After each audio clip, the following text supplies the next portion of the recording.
রাজধানীর উত্তরায় চলছে স্থপতি জারিন তাসনিমার চিত্র প্রদর্শনী মাটি, মূর্তি ও মানুষ। চারকোলের মাধ্যমে বিরল স্থাপত্য শিল্পের চিত্রকর্ম প্রদর্শনী এটি প্রথম। এর মাধ্যমে দেশের বিভিন্ন স্থানে বিরল স্থাপত্যকর্ম দেখার পাশাপাশি সেগুলো নিয়ে আগ্রহ বাড়বে সাধারণ মানুষের, বলছেন বিশেষজ্ঞরা। বান্ডেল থাকলে প্রতি সেনমানিতে টাকা বাঁচবে। বিকাশ সেনমানি বান্ডেল কিনে জিতুন প্রতি লেনদেনে। দেখতে হুবহু ভাস্কর্যের মতো হলেও তা নয়, চারকোলে তৈরি চিত্রকর্ম। স্থপতি জারিন তাসনিমার দাবি, স্থাপত্য শিল্প নিয়ে তৈরি 3D চিত্রকর্মের এমন প্রদর্শনী বাংলাদেশে এই প্রথম। শখের বশে ছবি আঁকা শুরু।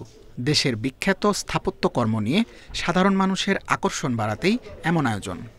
এক্সিবিশনের মূল উদ্দেশ্য হলো যে আমরা যখন জাদুঘরে যাই অথবা প্রকৃতিগুলোতে যাই, আমরা তখন এক ধরনের টান অনুভব করি যে আমরা আমাদের কালচারের সাথে রিলেট করতে পারছি।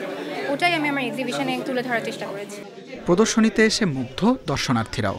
এখানে অনেক পুরাতন প্রত্নতাত্ত্বিক মূর্তিগুলো এখানে অনেক সুন্দর করে সাজিয়ে রাখা হয়েছে ছবি অঙ্কনের মাধ্যমে। আমাকে ঠিক মনে করে দিচ্ছে অতীতের সাথে বর্তমানের একটা পুনরুত্থানের ব্যাপারটা আমি মনে করছি। জাতীয় জাদুঘরের একটা বিষ্ণু মূর্তি অথবা মহাস্থান প্রত্ন জাদুঘরের যে কালী মূর্তি অথবা বিষ্ণু মূর্তি, তো সেটা কি হুবহু যে পোর্ট্রেট করলো, মানে এটা খুব দুঃসাহসিক একটা কাজ। ভিন্নধর্মী এই উদ্যোগকে স্বাগত জানান বিশেষজ্ঞরা। তাদের মতে এমন প্রদর্শনী আরও হওয়া উচিত। এইটা আসলেই প্রথম, এবং উনি যে অন্য একটা ডিসিপ্লিন থেকে এসে নতুন আর একটা ডিসিপ্লিনের কাজ করা, এটা খুব সহজ না। ওনার ভিতরে সেই ইচ্ছা এবং অদম্য ইচ্ছাটা ছিল বলেই উনি সেটা করতে পেরেছেন। আমাদের এই শিল্পকর্ম অসাধারণ। দেখেন ফ্রেমের মধ্যে কতগুলো কাজ পাথরের মধ্যে ফুলে তুলছে, অর্নামেন্টেশন, ক্লোদিং, এটা তো শিল্পকর্ম। এই শিল্পকর্মটা পাথর থেকে সে এই চারকোলের পেন্টিংয়ে নিয়ে এসছে।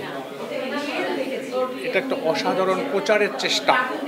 রাজধানীর উত্তরার লেক রোডে মাটি, মূর্তি ও মানুষ শিরোনামের এই প্রদর্শনী চলবে 11 জুলাই পর্যন্ত।